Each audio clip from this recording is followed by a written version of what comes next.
top stories we're watching right now. Gas prices and inflation are up. Unemployment is down. How the president is trying to walk a fine line between feeling consumers' pain while arguing the economy is strong. Senate Minority Leader Mitch McConnell says he will support the bipartisan gun bill. Our Scott McFarlane is on Capitol Hill with the latest on when it could come up for a vote. A technical issue is what the House Select Committee says is pushing public hearings back for a day. The now Thursday hearing will focus on former President Trump's efforts to pressure Vice President Pence to overturn the 2020 election. Plus, the House just passed a bill aimed at protecting Supreme Court justices and their immediate families. Next, it goes to the president's desk to be signed into law. And it's primary day for a handful of states today: Nevada, North Dakota, and South Carolina. Freshman Congresswoman Nancy Mace, the first woman to represent her Charleston area district, joins us to discuss her strategy to fend off a Trump-endorsed challenger. But we begin tonight with the economy. 4 days after interest rates officially hit a level not seen in over 40 years, President Biden spoke in Philadelphia today in front of the AFL-CIO, the largest federation of labor unions in the country. During his speech, the president referenced 8.7 million new jobs created since he took office, something he called an all-time record. He also, however, recognized that the impact of inflation is having in the U.S. The point is this: under my plan for the economy, we made extraordinary progress. And we put America in a position to tackle a worldwide problem that's worse everywhere but here: inflation. It's sapping the strength of a lot of families. For more on President Biden and the economy, let's bring in CBS News senior White House and political correspondent Ed O'Keefe. Ed, good to see you at the White House there. I want to start with inflation because that's a big headline today. From the start of his term in January of 2021, inflation has steadily increased from 1.4% when he took office. Now it's at 8.6% as of a few weeks ago. You can see some of this on the screen. The most recent mark shows the highest official inflation rate since 1981.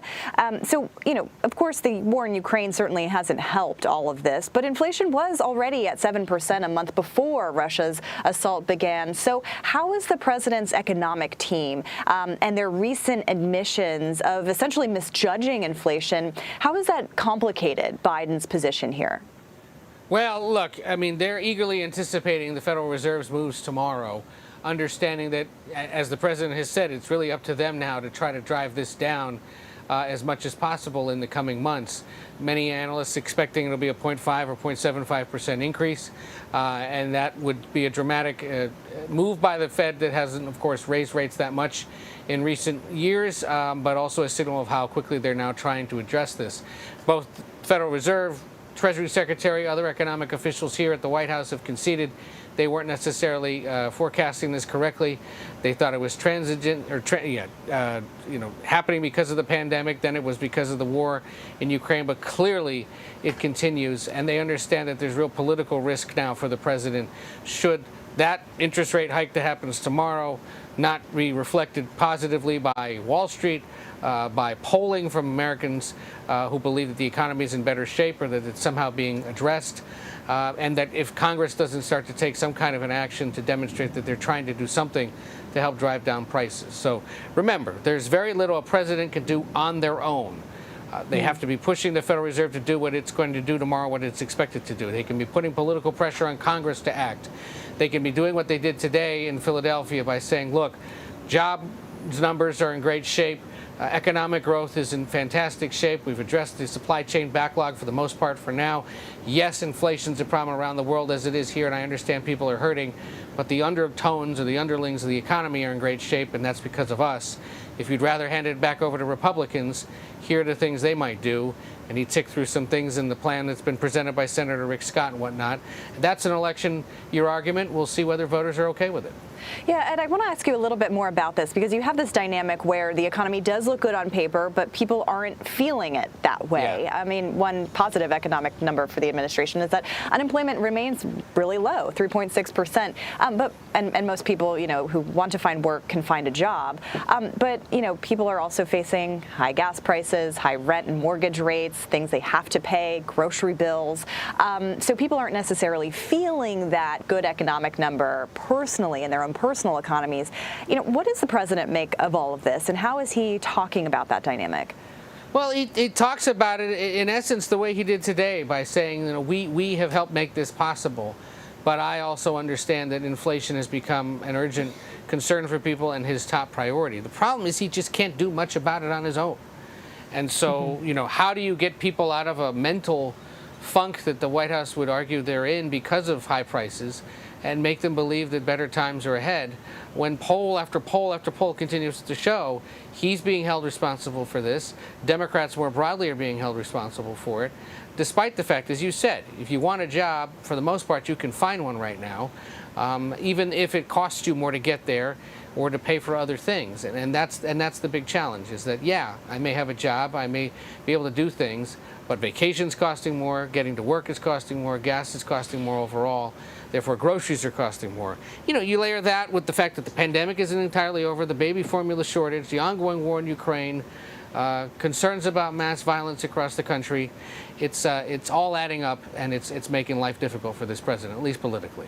Especially with the midterms a few months away. I want to ask you about kind of something that's related, which is, as a candidate for president, Biden was asked if he would punish Saudi leadership for orchestrating the murder of a U.S. journalist. I want to play some of what he had to say on the campaign trail. Yes, and I said it at the time. Khashoggi was, in fact, murdered and dismembered, and I believe in the order of the Crown Prince. And I would make it very clear, we were not going to, in fact, sell more weapons to them. We were going to, in fact, make them pay the price and make them, in fact, the pariah that they are. So, Ed, after some back and forth about a trip to Saudi Arabia, the White House says that President Biden will soon meet with Saudi Crown Prince Mohammed bin Salman in the coming weeks. What is the purpose of that trip, and how are other Democrats reacting? There have been some critical comments from Democrats concerned that he's meeting with the Crown Prince and other Saudi government officials after the murder of Jamal Khashoggi, that former Washington Post columnist who was murdered at the orders of the Crown Prince. The meeting with the Crown Prince would come, though, while meeting with the Saudi king. And that is who the White House is emphasizing a meeting is being conducted with. It's also that he's going to Saudi Arabia for a regional conference of Arab Gulf states, plus Egypt, Iraq, and Jordan, demonstrating that the president has held a series of multilateral meetings with different countries from different parts of the world, whether it's the NATO and G7 meetings that he'll be attending again later this month, whether it's the Summit of the Americas he held last week. They say this is part of ongoing regional talks with different parts of the world to demonstrate the United States is back and engaging diplomatically. But there will be a lot of pressure and focus on what does he say specifically to the Crown Prince, and what is he asking the Saudis for while he's there? Is he pushing them to pump more gas to drive down prices, or is it about broader security and geopolitical concerns around the world? We'll wait and see. All right, something to keep an eye on indeed. Interesting to see those criticisms from Democrats on that issue, especially. Ed O'Keefe at the White House for us. Thank you so much. Take care. After a series of protests and an armed man made threats near the home of Justice Brett Kavanaugh, the House passed a bill that will increase security, not only for Supreme Court justices, but their family members as well. The legislation already passed through the Senate, and now it heads to the president's desk. Meanwhile, senators are beginning to work on a most powerful federal gun legislation in nearly 30 years. President Biden has indicated that he would sign the bill if an agreement is in fact reached. Skylar Henry has the latest from Capitol Hill. Senate lawmakers are putting pen to paper on a landmark bill to curb gun violence plaguing the country. I will put this bill on the floor as soon as possible, once the text of the final agreement is finalized, so the Senate can act quickly to make gun safety reform a reality. A bipartisan group of senators announced a framework agreement Sunday, which would provide financial support for states to create or administer red flag laws that would temporarily remove guns from individuals deemed to be a threat. This bill doesn't do everything, but it is substantial. It is significant. It will save lives. The deal also expands investments in mental health and school safety and enhances background checks for gun buyers under 21. At least 10 Senate Republicans have already signed on to the proposal, increasing the likelihood of it passing before the July 4th holiday recess. There's a lot of confidence that we can get this across the finish line, but obviously the devil will be in the details. On Monday, the Justice Department indicted an alleged gun trafficker in Texas and urged Congress to do its part. As our agents and prosecutors work to get crime guns out of our communities, we are also committed to doing everything we can to support the bipartisan gun safety negotiations that are taking place in Congress as we speak. President Biden has signaled he would sign the legislation if it reaches his desk, but would like to see more done. Skyler Henry, CBS News, Capitol Hill. And CBS News congressional correspondent Scott McFarland joins us now. Hey there, Scott. Good to be with you. So I want to ask about guns in a minute, but I also want to talk about the Supreme Court security bill that just passed the House. Essentially, what's on the table, and what was the disagreement on Supreme Court security enhancements? So what this does, Caitlin, is it provides this federal ordered security for Supreme Court justices at their homes when they're outside that wall of security at the high court itself. And it really is a wall. There still is an 8-foot black metal fence surrounding the entirety of the Supreme Court complex. It gives it the look of an encampment from the outside.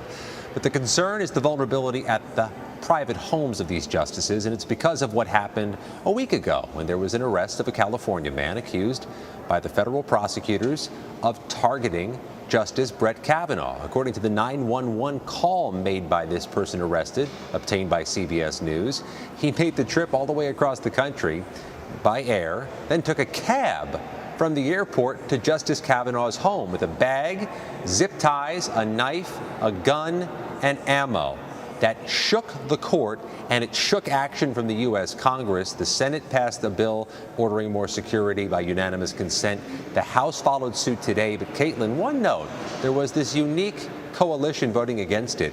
A bunch of New Jersey Democrats who wanted the bill to go farther and protect family members of judges and more federal judges, not just the Supreme Court. You'll recall, Caitlin, a New Jersey federal judge 2 years ago had her son shot and killed. Her husband shot. Person was arrested and charged with those shootings, the relatives of Judge Salas. I remember that story very well. Really startling stuff. This bill now heads to the president's desk for signature, of course. Now I want to switch to gun legislation, because there's been some pretty big news on Capitol Hill today. Senate Minority Mitch McConnell says that he is comfortable with the proposed framework for this legislation, which would be the most, prominent, powerful gun legislation in nearly 30 years. He says he's supportive of it.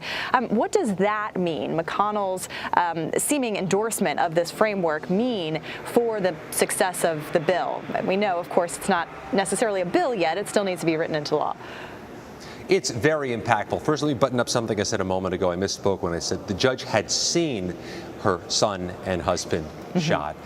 It was obviously a third party responsible. The Supreme Court security aside, there is a big gun move today. The Republican Senate leader says he supports that bipartisan framework, and if it becomes the text of the legislation, he's likely a yes vote. What cover that provides for other Republicans in the Senate Republican Conference who may be undecided, may be thinking of going against this bill? The bipartisan group seems to have already locked in the necessary 10 Republicans to get to that magical 60-vote threshold. But Senator McConnell gives it extra heft and extra weight if he signs on, and ultimately could speed things along. Very interesting to see whether that gets a lot more Republican votes and what that does. Meanwhile, I know you've been covering the January 6th committee and these hearings that we were supposed to have tomorrow. I know you were preparing for those, but they're not happening tomorrow. So what's the deal? Next hearing will be Thursday. The committee says there were some concerns about overworked staff and underappreciated or under-equipped equipment needed to get the hearing up and running tomorrow. Thursday's hearing will focus on a man named John Eastman. If you haven't heard about him yet, he will be ringing in your ears Thursday. That legal advisor who got the ear of the Trump White House after the election was composing a memo to Mike Pence of how to block the electoral count. He's going to be a star figure. We're waiting for a witness list about who's going to say what about John Eastman, but it will happen Thursday, and that, Caitlin, will be the third hearing from this January 6th committee. Something to watch. That Eastman memo, certainly the big character in this investigation. And you're also reporting about a particularly noteworthy Capitol riot prosecution trial. Where does that stand? We expect a verdict tomorrow afternoon, Caitlin. Kevin Seifried is from Delaware. He's the man who's carrying the Confederate flag through this Capitol January 6th, a particularly high-profile defendant. He's asked for a bench trial. He put his fate in the hands of a judge. No jury, just a judge who'll decide. He made the case that he didn't know the electoral count was going on January 6th, that he was ignorant of what was happening in the Capitol that day. We'll see if that matters to the judge when the judge issues a verdict. We expect that tomorrow. It will resonate if Kevin Seifried, such a distinctive defendant, is acquitted. Certainly everyone remembers that photo from that day. Scott McFarland, a lot to cover on Capitol Hill today and this week. Appreciate your time and reporting. Thank you, Caitlin. The House Select Committee investigating the January 6th attacks is now trying to show that former President Trump was not only using fraudulent claims about the 2020 election to fundraise millions of dollars, but he then funneled the money to entities that had nothing to do with his legal defense. We'll ask a former deputy Assistant Attorney General if he thinks that criminal charges could be on the horizon. Plus, a publicly available coronavirus vaccine for kids under 5 just got one step closer to reality. What the FDA said about that today and when exactly it could happen. You're streaming Red and Blue.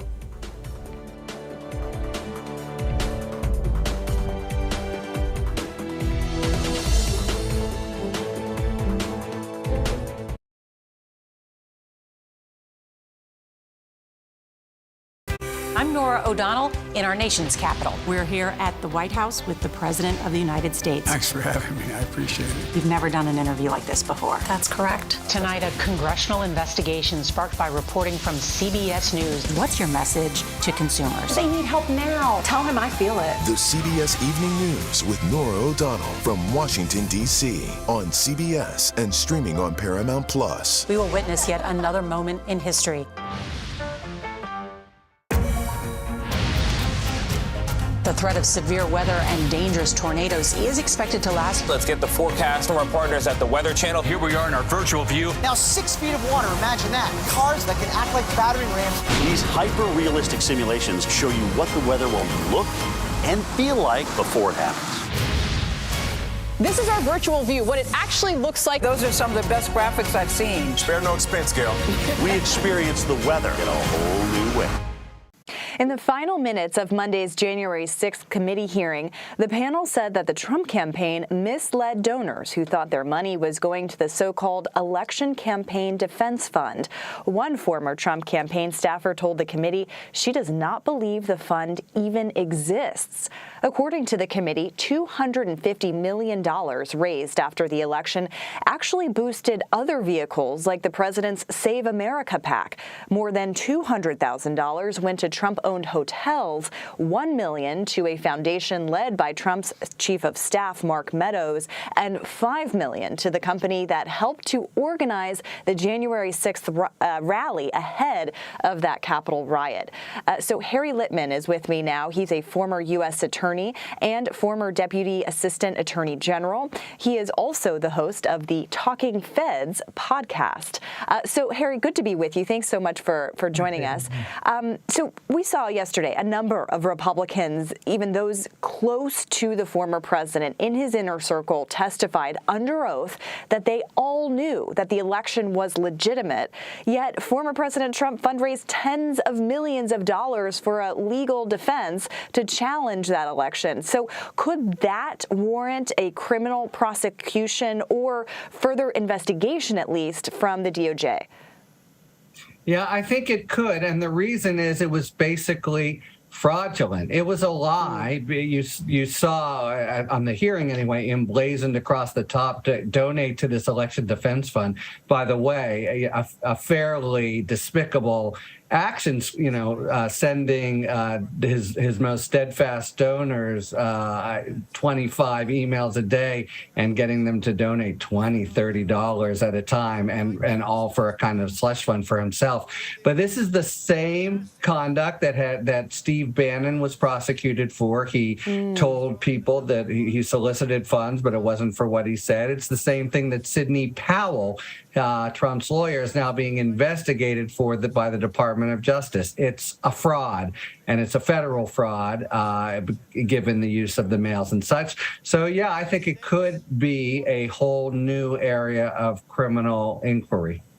And I'm kind of curious, and I think a lot of people watching yesterday are curious exactly what kind of power this committee has when it comes to such referrals. Committee Chairman Betty Thompson said yesterday that the committee doesn't have the authority to issue criminal referrals, but some other members of the committee seem to be walking that back.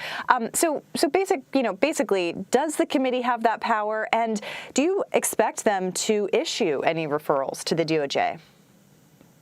Yes, they have the power, and it was an odd statement by the chair. They've already, in fact, made criminal referrals for contempt.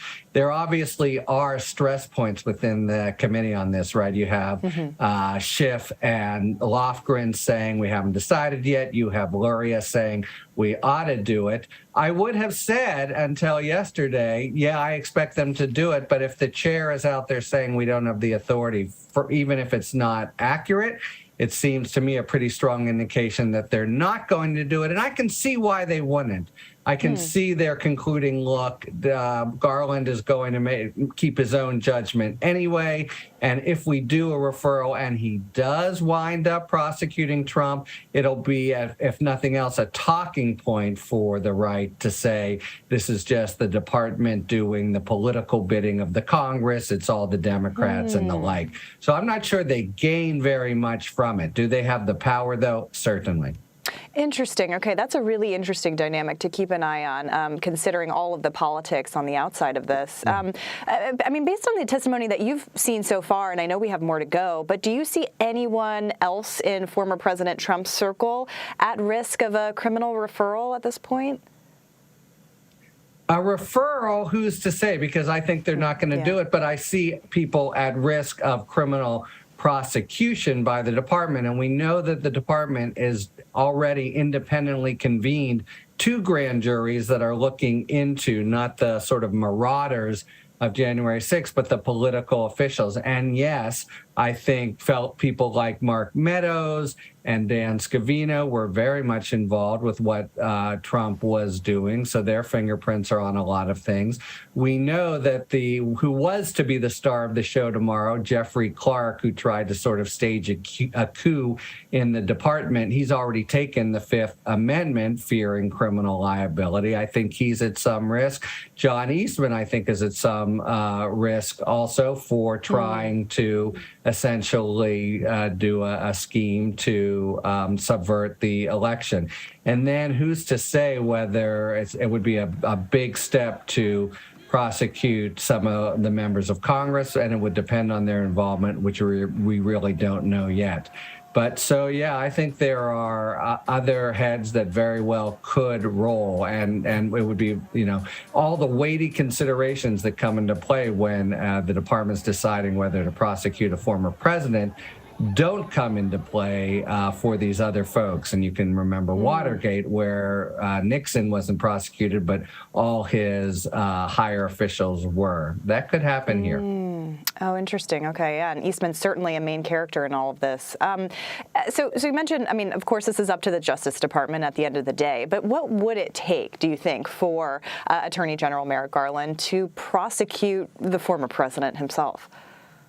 Yeah, well, so first it would take a showing under the traditional standards of the department that Trump is guilty of a crime and that you could get a conviction. That applies to anyone. I think there are sort of 4 different crimes in play. One of them is the financial one you just mentioned. And as to 2 or 3 of them, they have the goods. But it then appropriately leaves a whole set of considerations that you could classify under the rubric, is it for the good of the country?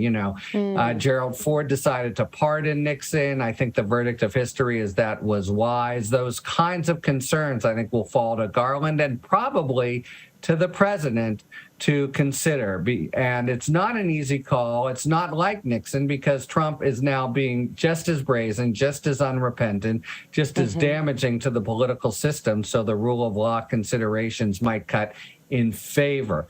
But there are, for a former president, a whole set of other things to think about besides just can they convict him, which at this point, I think they could.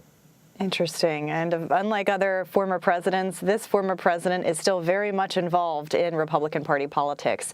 Harry Littman, thank you so much for breaking that all down for us. And I'm sure we'll be talking to you soon as these hearings proceed. Thank you so much. Thanks for having me. An FDA advisory panel is meeting this week to discuss recommending the coronavirus vaccine for children under the age of 5. They are the only group of the population to be ineligible at this point for vaccination. If the pediatric Pfizer and Moderna shots are approved, they could become available to families as soon as next week. Elise Preston reports from New York. An FDA panel heard from Moderna researchers as it weighed whether to authorize the drug maker's COVID vaccine for children ages 6 to 17. Older kids and teens would get 2 full-strength doses. Younger children would get 2 doses at half strength. Vaccine effectiveness was successfully inferred in both age strata, and vaccine efficacy estimates are similar to adults. Currently, only Pfizer's COVID vaccine is approved for children under 18. There was concern that Moderna shots carried a greater risk of myocarditis, a rare inflammation of the heart muscle. But the FDA says the latest research does not back that up. We do not observe a statistically significantly higher myocarditis risk in the Moderna COVID-19 vaccine recipient. Wednesday, the panel will review Moderna and Pfizer's vaccines for children as young as 6 months old. Children under the age of 5 are the only ones not eligible to be vaccinated. Obviously, the safety in this population is of paramount importance. It's unclear how much demand there is for the youngest age group. Only 29% of children under 12 have been vaccinated since they became eligible for Pfizer shot in November. Elise Preston, CBS News, New York. Another series of critical primary contests in a handful of states leading up to the midterms. The big issues, the big money, and the influence of former President Trump's endorsement. While those in the former president's inner circle testified under oath that the 2020 election was legitimate, a number of candidates on the trail say that's not the case. You're streaming Red and Blue.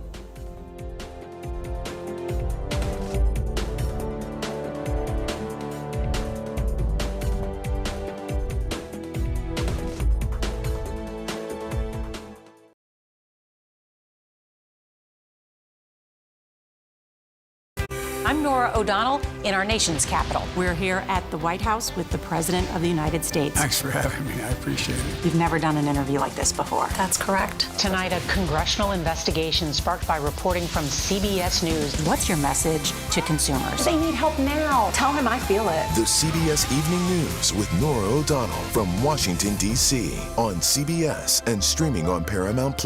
We will witness yet another moment in history. The threat of severe weather and dangerous tornadoes is expected to last. Let's get the forecast from our partners at the Weather Channel. Here we are in our virtual view. Now 6 feet of water, imagine that. Cars that can act like battering rams. These hyper-realistic simulations show you what the weather will look and feel like before it happens. This is our virtual view, what it actually looks like. Those are some of the best graphics I've seen. Spare no expense, Gail. We experience the weather in a whole new way. Welcome back to Red and Blue. Here's a look at some of our top stories. The stock market continued its downward slide, with the Dow losing 150 points.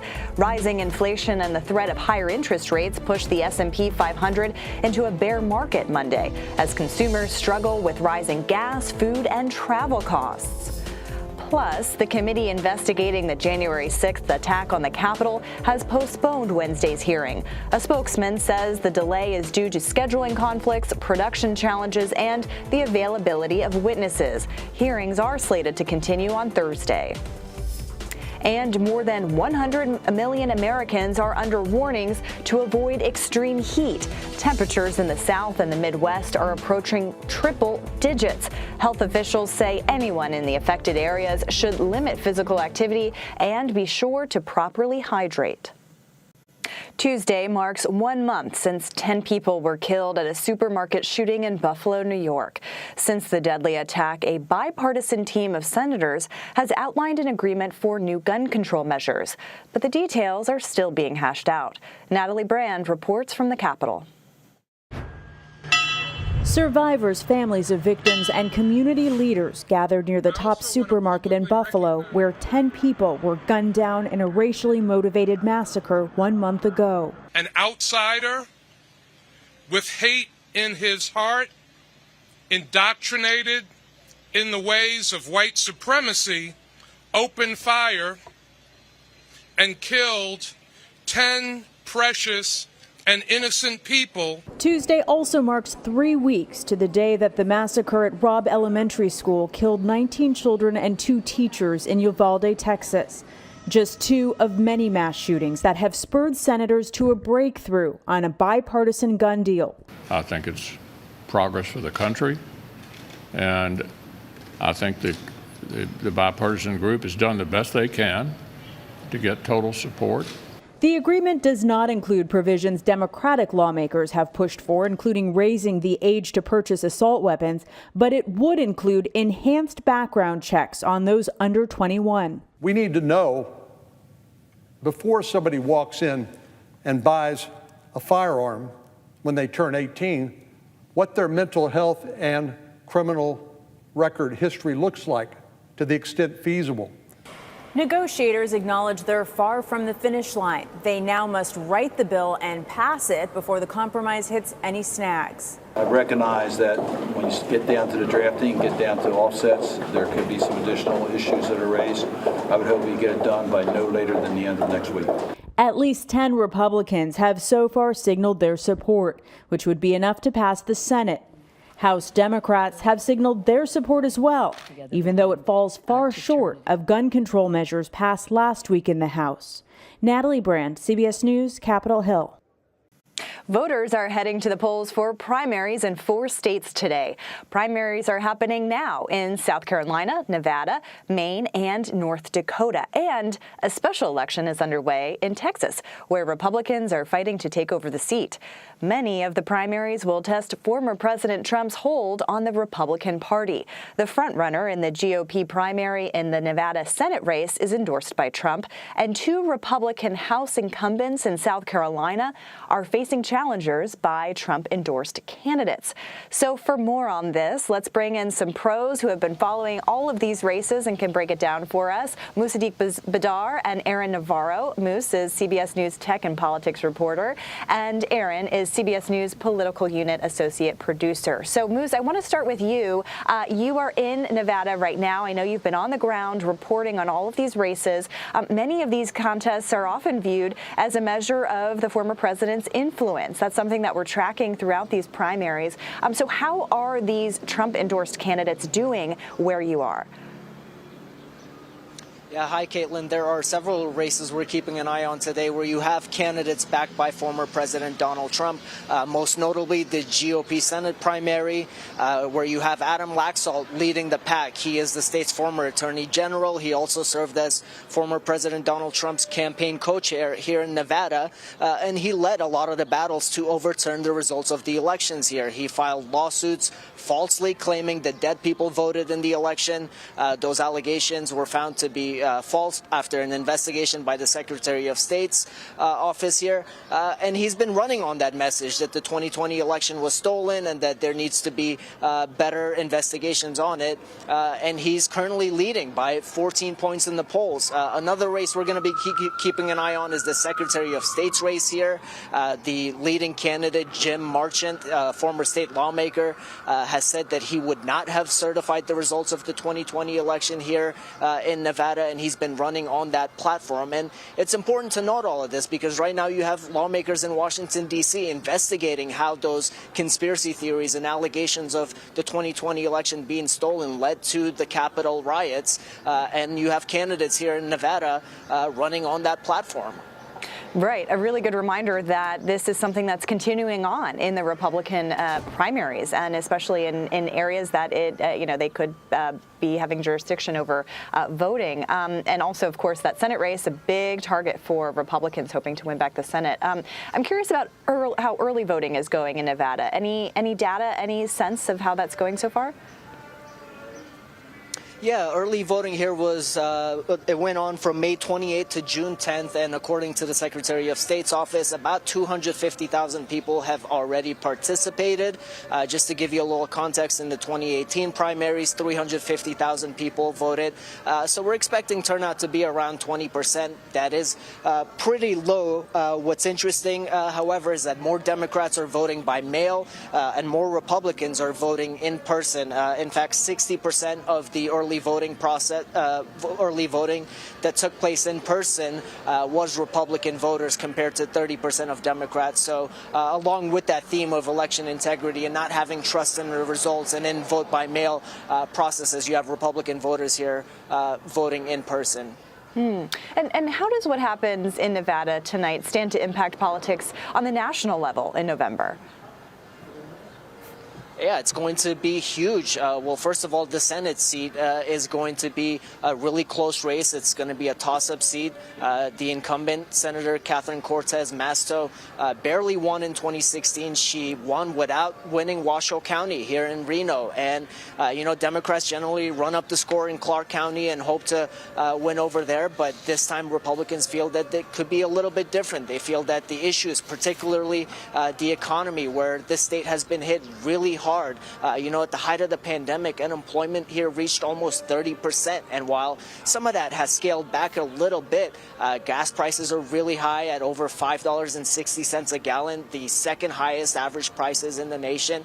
And folks are feeling that at home and when they go grocery shopping. So a lot of the issues that are resonating on the national stage and a lot of the candidates are using that to message here ahead of the primaries, and that's going to be really important in the general election because Democrats want to hold these seats and Republicans feel like they can really turn the state red. And Aaron, another area where we're seeing some kind of similar dynamics in the primary is in South Carolina, where former President Trump has weighed in. He's working to unseat two incumbent Republicans. Can you give us a little background? Who is he trying to unseat, and why is he focusing there? Sure. So Tom Rice and Nancy Mace are the main names to look at. Those House Republicans that voted for Trump's impeachment and are running for re-election this year will especially be keeping an eye on the results of Rice's primary. Apart from Liz Cheney and Adam Kinzinger, Rice sticks out as someone that has been vocal about defending his vote after the January 6 attacks. He voted with former President Trump nearly 90% of the time during his tenure and represents a very Trump-friendly district. But it is likely that he will head towards a runoff against State Representative Russell Fry, who is backed by Trump. But if Rice can clear out the primary in a district as Republican as his, while being upfront about that impeachment vote, that could be a good sign for other House Republicans that voted for impeachment and are in more moderate or competitive seats. Another primary to watch is Mace's. This is someone that Trump backed in 2020. That was one of the 15 House Republicans to flip a House seat. But she was outspoken about President Trump after the January 6 attacks. She's being challenged by Katie Arrington, a former Defense Department official endorsed by Trump. And most Republicans I've talked to are expecting Mace to win her primary outright. But given the moderate Republican voter base in Charleston and Arrington being the only active candidate running against her, there's a chance that she can hold Mace under the 50% needed and cause a runoff.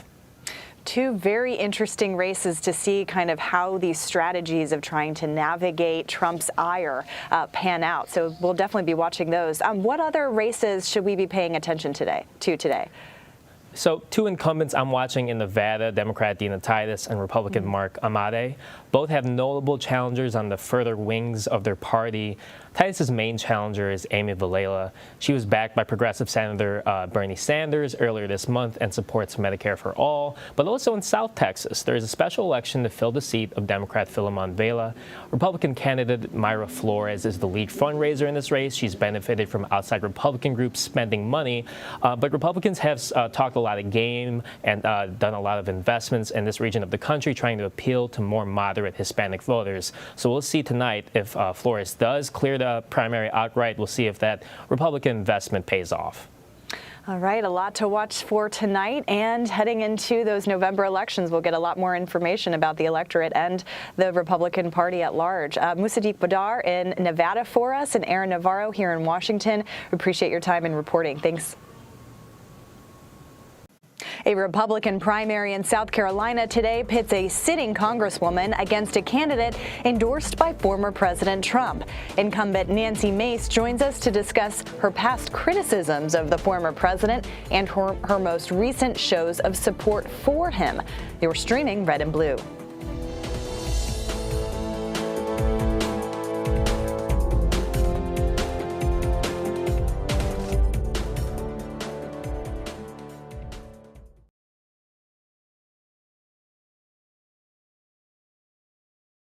I'm Norah O'Donnell in our nation's capital. We're here at the White House with the President of the United States. Thanks for having me. I appreciate it. We've never done an interview like this before. That's correct. Tonight, a congressional investigation sparked by reporting from CBS News. What's your message to consumers? They need help now. Tell him I feel it. The CBS Evening News with Norah O'Donnell from Washington, D.C. on CBS and streaming on Paramount Plus. We will witness yet another moment in history.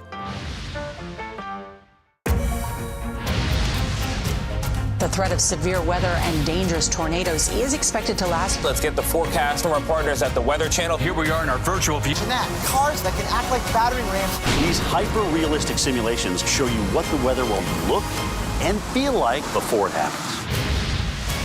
This is our virtual view, what it actually looks like. Those are some of the best graphics I've seen. Spare no expense, Gail. We experience the weather in a whole new way.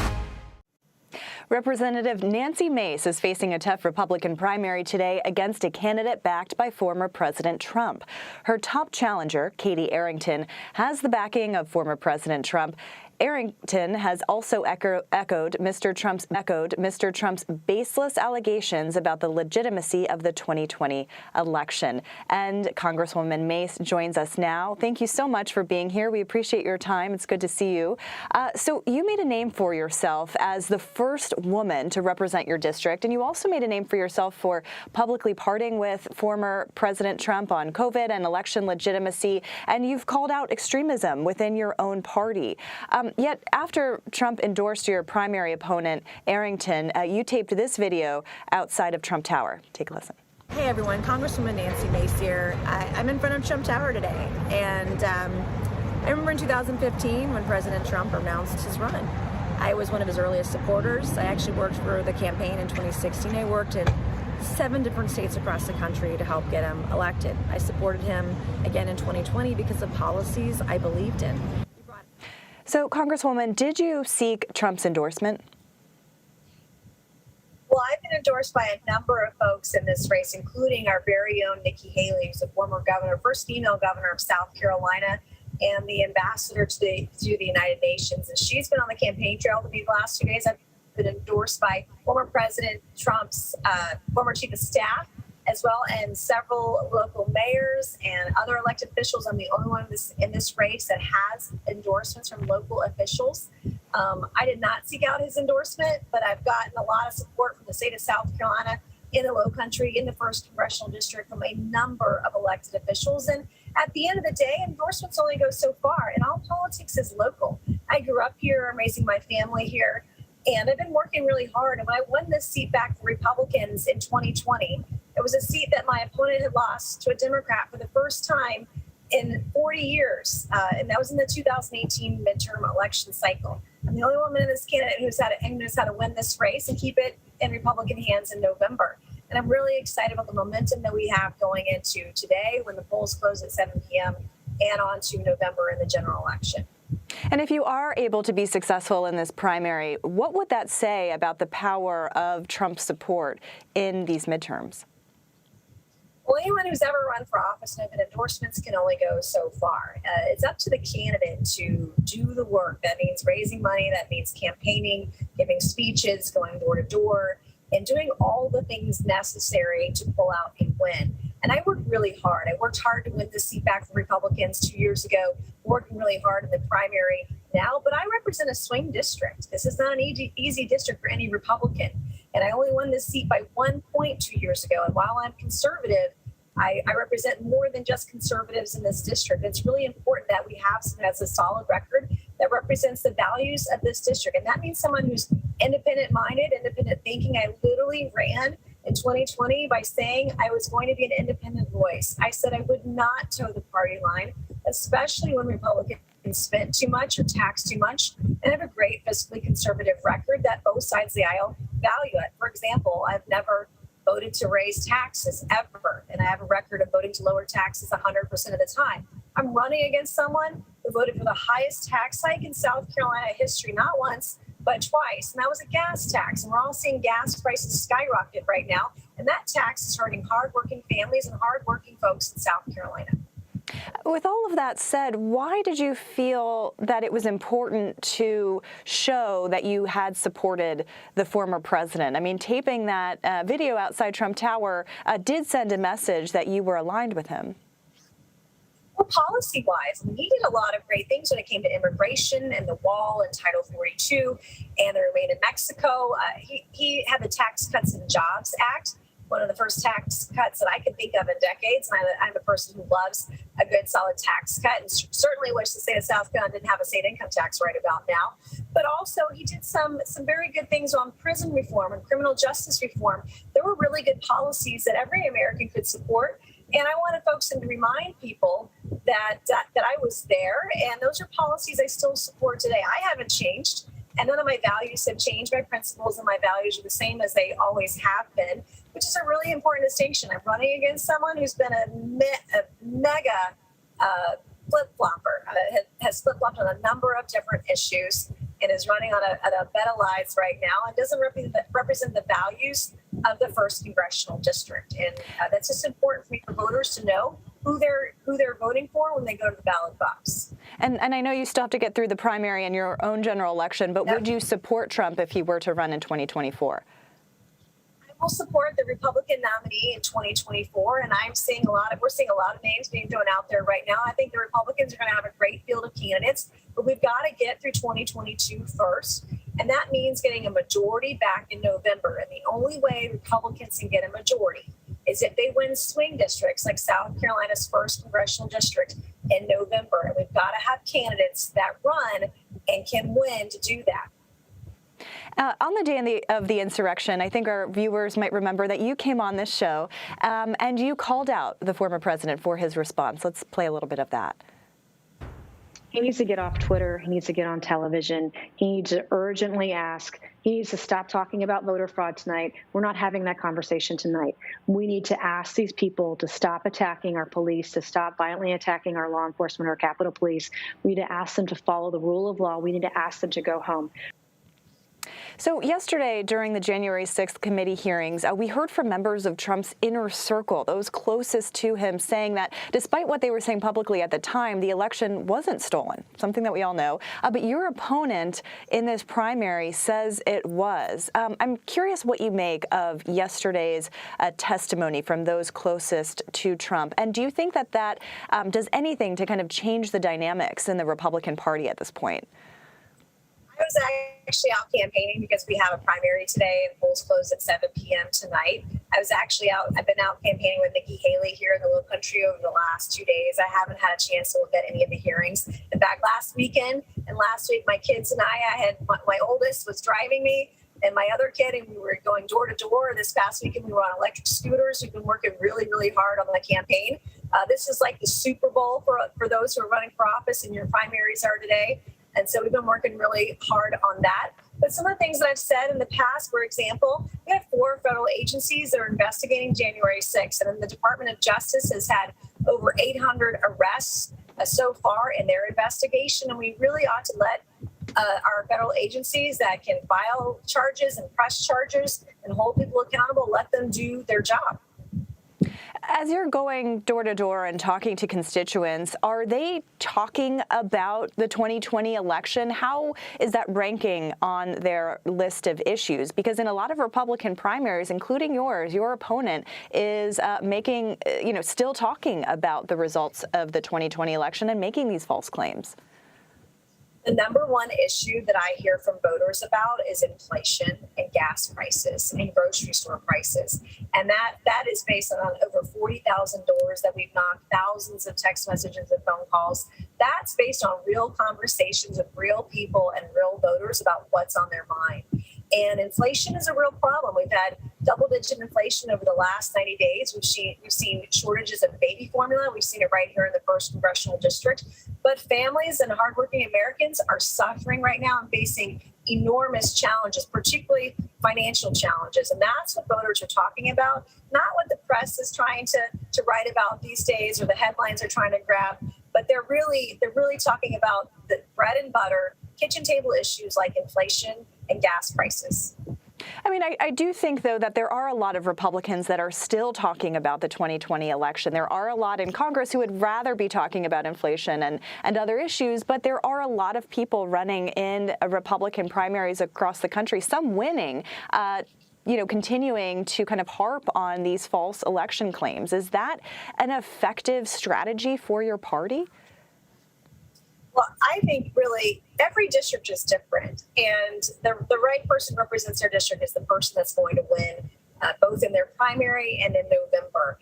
And I can tell you, for example, when the invasion of Ukraine happened, the number one issue people were talking about was Ukraine in my district. And then when we got beyond that, it's been inflation and gas prices. Immigration and the border is an issue. Just last year in my district, we had a member of the MS-13 gang that was arrested. In my hometown 2 years ago, there was a sex trafficking ring that was busted, over 28 illegal immigrants busted in that operation. Those are the things that I hear about more than any other issue right now facing anyone in my district. And again, my district's a little bit different than maybe other Republican districts because it's very much a purple district. It's swing in November. I only won this seat by 1 point 2 years ago. And that's something to keep in mind, that every district is different. And when you're talking with voters in a swing district, they tend to have a more independent mind. They want someone who's going to march to the beat of their own drum and really represent their values in that district. And that's what we've been doing from day one. And you mentioned that Nikki Haley has been in the state campaigning for you. She's done some ads for you as well. Is she someone that you would like to see run for higher office? I love Nikki Haley. She's been a good friend to me. She's a great American. She's a great leader. One of the things that I have learned from her over the last 2 years is about leadership, steady, stable leadership, and the value of hard work. We had one of my last debates a few weeks ago. I was reaching out to her and I texted her, not realizing she was on the other side of the world, 14 hours ahead, and she responded within 5 minutes. Doesn't matter where in the world she is. If you need something, she's there for you. And I'm grateful for her friendship. I'm grateful for her support. And I think she's a great leader for our state and our nation. Representative Nancy Mace, thank you for taking some time out from the campaign trail to talk to us. Good to be with you. Thanks. Thank you. Civilians trapped in the eastern Ukrainian city of Severodonetsk have no way of escaping after Russian forces destroyed the residential area's last remaining exit. Ukrainian officials are now asking for more foreign aid to defend the Donbas region. Chris Livesay has more from Dnipro. The last bridge to Severodonetsk destroyed. Now, for 100,000 Ukrainians, there's no way out. You have two options, say the pro-Russian separatists: surrender or die. The Ukrainian army is high on tenacity, but low on ammo. To make sure none is wasted, they launch these American surveillance drones to help the gunners with coordinates for attack. They can't afford to miss, says Major Alexander. We have to get closer and take more risks because our enemies have long-range artillery. Long-range artillery like this Russian Grad rocket launcher, destroyed by Ukrainians using American howitzers. If only they had more of them, says Joe Goddard, a former British soldier now training Ukraine's National Guard. Well, that is the sad part. I mean, these guys want to go and fight. They want to take villages. They want to actually push the Russians back. But the problem is the sheer unevenness of, the equipment they've got. So they're being smashed every day in the trenches with these heavy guns. And they want to do more, but they can't. Ukraine is now asking for an additional 1,000 howitzers, 500 tanks, and 1,000 drones, among other heavy weapons. Without them, the city of Severodonetsk, that crucial domino in the Donbas, risks falling any day. But even if Severodonetsk does fall, there's a growing insurgency across areas occupied by Putin's forces. In his nightly address, President Zelensky reminded Russian forces that capturing territory does not equal peace. Chris Livesay, CBS News, Dnipro, Ukraine. A former U.S. Marine who was held captive in Russia for years is now asking for financial compensation and urging the United Nations to formally recognize the country's wrongdoing. Trevor Reed filed a petition Monday asking the UN to put out a statement saying Russia violated international laws by detaining him. He is also seeking an unspecified amount in reparations from the Russian government. Reed was arrested in 2019 and subsequently subjected to abusive and dangerous living conditions. He was freed April 27th after President Biden orchestrated a prisoner exchange with Russian officials. Meanwhile, State Department officials met Monday with members of Brittany Griner's WNBA team about her months-long detention in Russia. The Phoenix Mercury are being encouraged to, quote, keep speaking her name, to keep holding them accountable. State Department officials from its specialized office that advocates for hostages and wrongfully detained Americans also discussed the Biden administration's efforts to secure Griner's release. We're going to take a quick break, which means you have a couple of minutes to download the free CBS News app on all your devices. You can catch live local coverage from across the country from all of our CBS stations. And while you're at it, check out Paramount Plus. We've got a mountain of content for you to stream there as well, including your favorite shows, movies, and sports.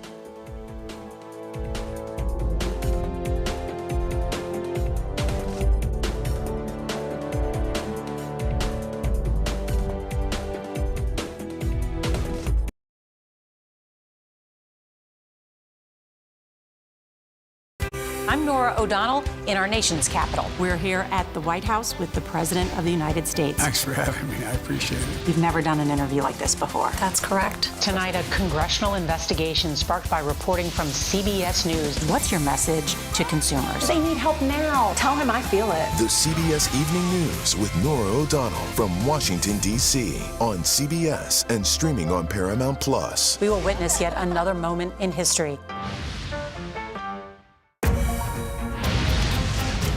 The threat of severe weather and dangerous tornadoes is expected to last. Let's get the forecast from our partners at the Weather Channel. Here we are in our virtual view. Now 6 feet of water, imagine that. Cars that can act like battering rams. These hyper-realistic simulations show you what the weather will look and feel like before it happens.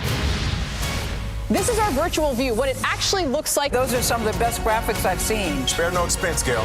We experience the weather in a whole new way. To celebrate Flag Day, the mayor of Washington, D.C. has lined Pennsylvania Avenue with American flags featuring 51 stars. Mayor Myra Bowser says the flags represent the urgent need for D.C. statehood. In a press release Monday, she highlighted the 700,000 D.C. residents who pay U.S. taxes but have no representation. Mayor Bowser commended the House of Representatives for passing the Washington, D.C. Admission Act last year. If the act passes the Senate, Washington, D.C. would be admitted to the Union as the country's first and only city-state. That does it for today. You can stream Red and Blue Monday through Thursday at 6 p.m. Eastern. And a reminder, if you want to watch previous episodes of the program, you can see them anytime on the CBS News website. Just head to cbsnews.com/redandblue.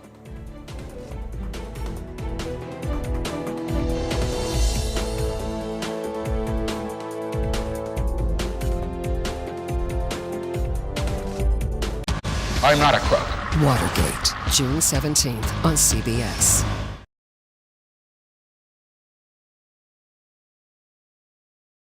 I'm Norah O'Donnell in our nation's capital. We're here at the White House with the President of the United States. Thanks for having me. I appreciate it. You've never done an interview like this before. That's correct. Tonight, a congressional investigation sparked by reporting